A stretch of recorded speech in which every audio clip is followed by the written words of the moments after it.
मेरे कड़े आ गए हंसवा चुप मेरे कड़े आ गए तलवार वाला जिहाद असगर है और कलम वाला जिहाद अकबर है।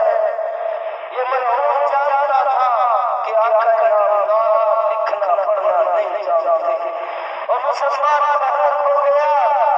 तुझे ये नहीं पता कि इस मरहूम ने मेरे नबी की नामों से डाका डालने की कोशिश की थी। तो इस मरहूम के वसवसे में फंस गया। मुसलमान तेरे पास फुर्सत नहीं, मुसलमान को पता चला गया तेरे आदत की नामों से डाका डाला जाए और तुझे पता न चले। मुसलमान पता चला गया और मुसलमान भैया काश तुझे पता होता कि तू सहाबा इकराम का मानने वाला है, तो नबी की नामों से अपने टुकड़े कराना मंजूर कर सकता है।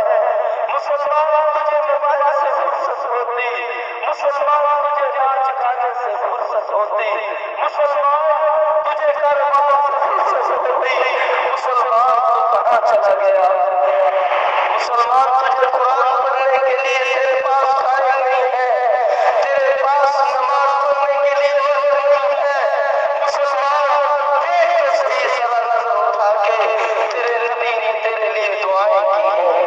मुसलमान पता चला गया तो सहाबा इकराम का मानने वाला है, तो सहाबा इकराम के नक्शे कदम पर चलने वाला है। मुसलमान तो मुसलमान के दिलों में गैरत का गुलाम बन चुका है। मुसलमान तो आका का कलमा पढ़ने के बावजूद तो अंग्रेज के तलवे चाट रहा है। मुसलमान तो अल्लाह को खुदा शरीक मानने के बावजूद तो अंग्रेज के सामने झुकना चाहता है। मुसलमान गैरत के सामने झुक गया। मुसलमान तुझे अल्लाह के सामने झुकने के लिए वक्त नहीं है।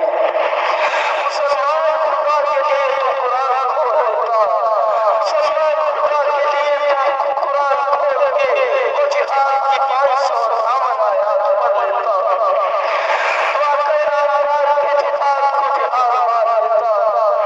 तूने अंग्रेज मलऊन के अंग्रेज बदबख्त के वसवसों को इसके कहने पे तूने लब्बैक कह दिया।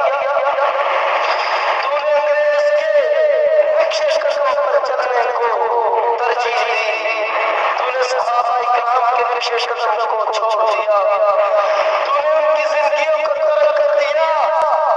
मुसलमान लौटा, मुसलमान लौटा, मुसलमान अपनी जिंदगी की तरफ आ जा, अल्लाह के हुक्म वाली जिंदगी अपना ले, नबी करीम सल्लल्लाहु अलैहि वसल्लम की सुन्नत वाली जिंदगी अपना ले। मुसलमान